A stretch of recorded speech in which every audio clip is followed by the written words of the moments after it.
Hello and namaste everyone. Today again we are with another game of Tata Steel Master 2020, and it's the game of the leader who is leading the tournament, and it's none other than Fabiano Caruana. It's the game of round 11 where Fabiano Caruana just won Vladislav. Here Vladislav is white whereas Fabiano Caruana is black, and Caruana won with the black piece. The first move that was played by white is e4. e4 was the move that was played. e5 was reply. Italian game on the board. Pawn opening. Knight to f3. Knight to c6 was then played. Attacks the pawn and it was defended by knight to c6. Bishop to b5. Royal Lopez on the board. a6 was then played. For the beginner who don't know what happens if bishop captures and then after knight captures, it's only for the beginner.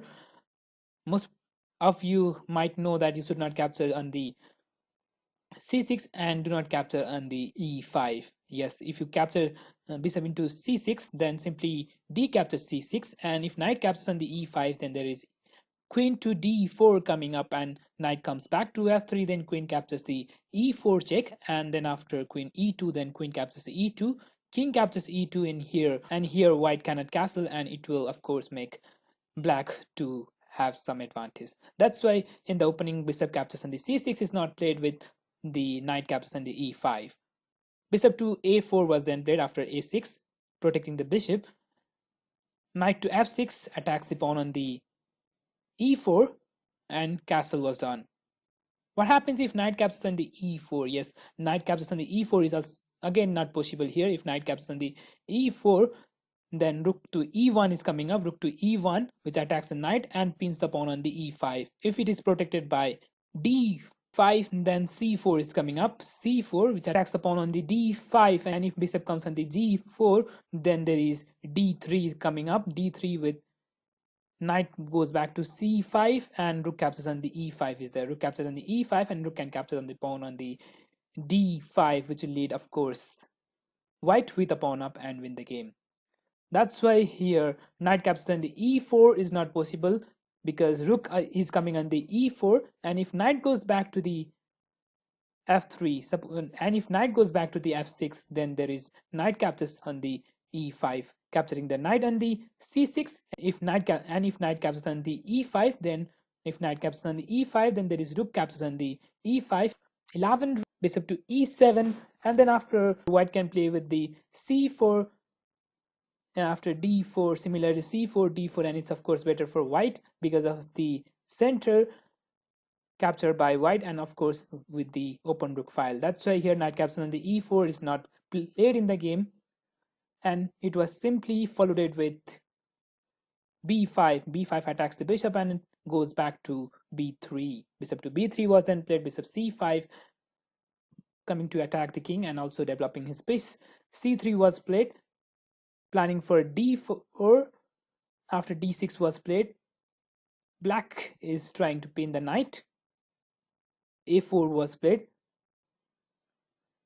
and here simply a captures on the b5 will lead a pawn up, and it need to be protected, and was protected by rook to b8.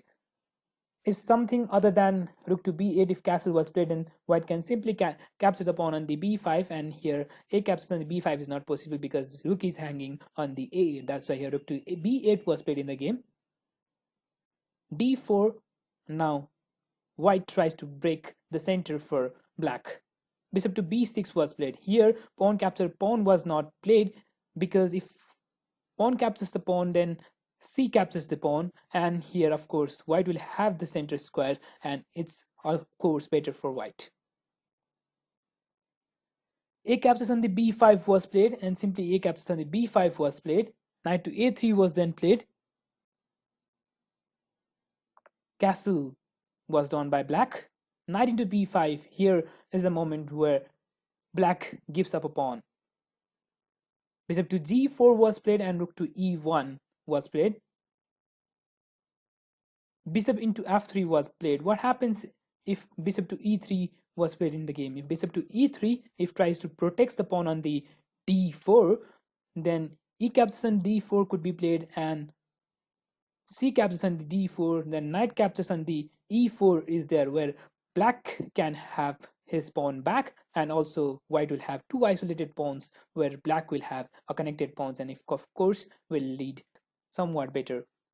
S3 and bishop f5, knight c3, and the game could be continued, which will of course make black a slightly better because of the connected pawns, where white will have isolated pawns. That's why here rook bishop e3 was not played. Instead, rook to e1 was played. Instead of bishop to e3, rook to e1 was played. Bishop captures on the f3 and g captures on the f3. White do not want to keep the pawn back. If queen captures on the f3, then pawn captures pawn, and then after pawn captures pawn, then knight captures pawn, or simply bishop captures pawn is there. That's why here queen captures on the f3 was not played, and white decided to have two isolated pawns and open king, because white now have a pawn up. Knight to s5 was played. Queen is trying to come on the h4. f4 was then played, giving the pawn back. This is quite interesting, but it's not so better. Instead of this, king to h1 was much better, because if king to h1, then white could play with rook to g1. Theoretically, this is better for black, however, a pawn up game for white. So it was not played by Vladislav, because black will have some good squares to play, and yes, of course, this will be quite good for black. Instead, f4 was played, and f4 made black to have some advantage. f4, and then after knight captures f4, bishop captures on the f4, and e captures on the f4 was played. Yes, white now have an open king, whereas black have closed and safe king. King to h1 was played, and in the interview of Caruana, he said this is not the good combination. With rook to e1 was then played, and again now rook have to come to the g1. If rook was not played on the e1, then king on the h1 would be better, because now he do not have to waste a move. Here rook to e1 was played, and king to g h1 is played. Again now rook have to come to the g1 to attack on the g7. So here it's not so good, it was said by Caruana in his interview. And after knight to e7 was played in the game, bishop goes back to c2. Knight to g6 was played. Here, of course, bishop captures on the d4 is not possible. Bishop captures on the d4, then simply knight captures on the d4. Though knight do not have anything to guard on the board, but still bishop cannot go anywhere, such that rook can capture on the b5. So here knight to g6 was played. b4 was replied by white. c6 attacks the knight. Knight to a3 was played. c5 trying to break the center for white. b captures on the c5, d captures on the c5 was played.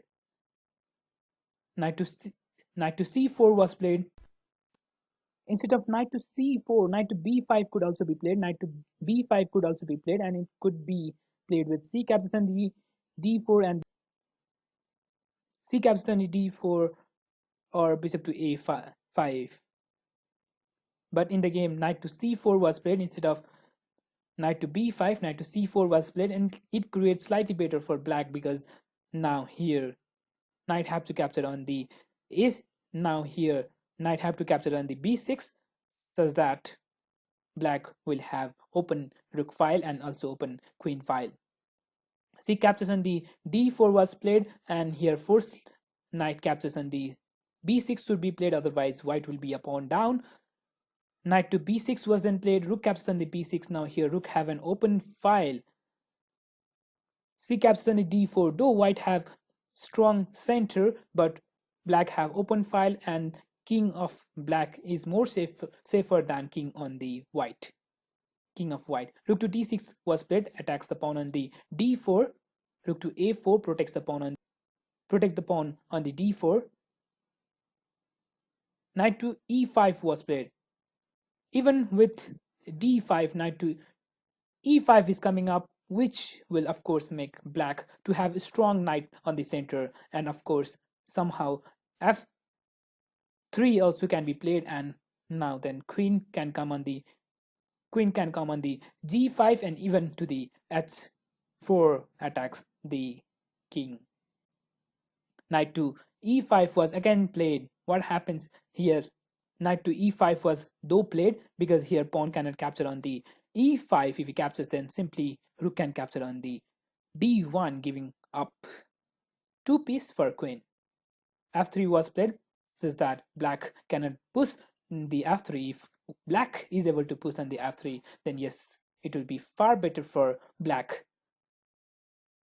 Knight to c6 was played, again attacks the pawn on the d4, and it was protected by e5 first. Rook captures on the d4, e5 was played, giving up the pawn on the d4. What happens if d4 to d5 is played? Let's see what happens if d4 to d5 is played. If d4 to d5 is played, then, yes, of course, pawn cannot capture on the c6. So here black can play queen to f6. If bishop to d3 somehow, then knight can come on the e5, and if bishop to e2 protecting the pawn on the f3, then rook b8 can be played, and yes, rook is coming on the b1 with some h6, and then rook is coming on the b2 with queen on the g5, and even on the h4 with rook is coming on the h6, attacks the h7 mate, and yes, of course, this is winning for black. That's why here e5 was played instead of d5. e5 was played, giving up the pawn on the d4. Rook captures on the d4, rook captures on the d4, and knight captures on the d4 was played. If queen captures on the d4, then it will, of course, if queen captures on the d4, then bishop captures on the h7 is there, bishop captures on the h7, and king captures on the f7, then queen to c2, and somehow like king goes back, then queen captures on the c6, and it will result into draw because queen cannot capture on the e5, and there are equal pawns with equal piece on the board. That's why here knight captures on the d4 was played instead of queen captures on the d4. Knight captures on the d4, and it will lead, of course, a pawn up for black. Bishop to e4 was played, and then after here is an interesting move that was played by black, and it was the winning move, queen to h4, where white is getting outplayed. Here queen captures on the d4 is not possible. If queen captures on the d4, then simply queen can capture on the e1 and win the game immediately, and queen have to come to the g1, or king goes to the g2, then it's already winning for black.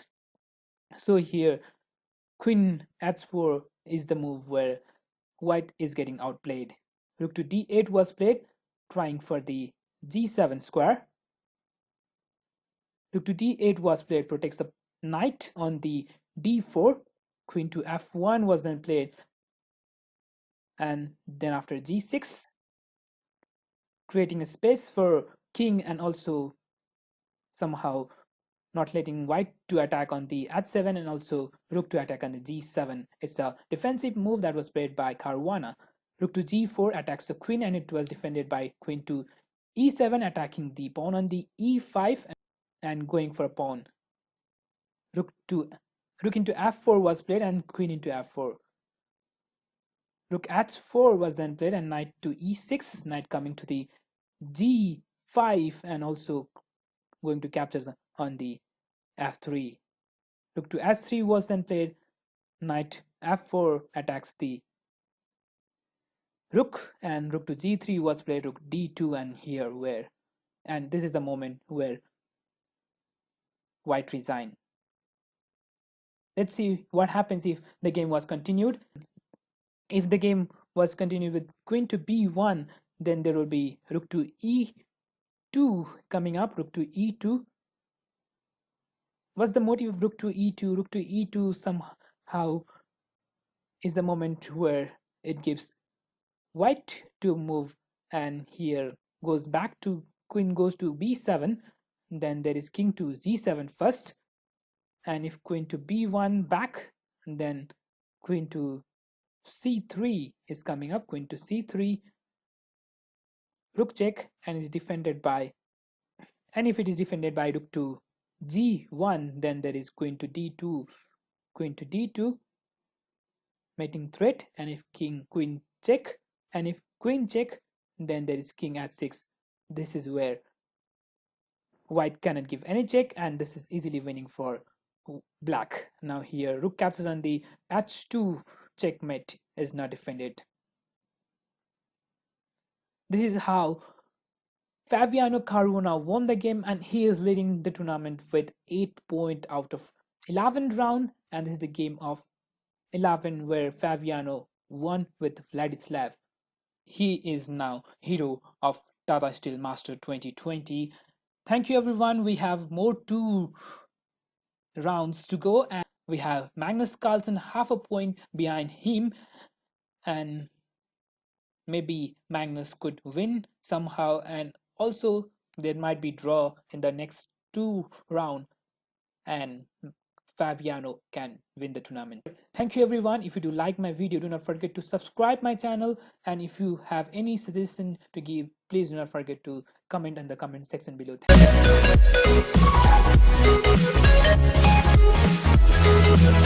you.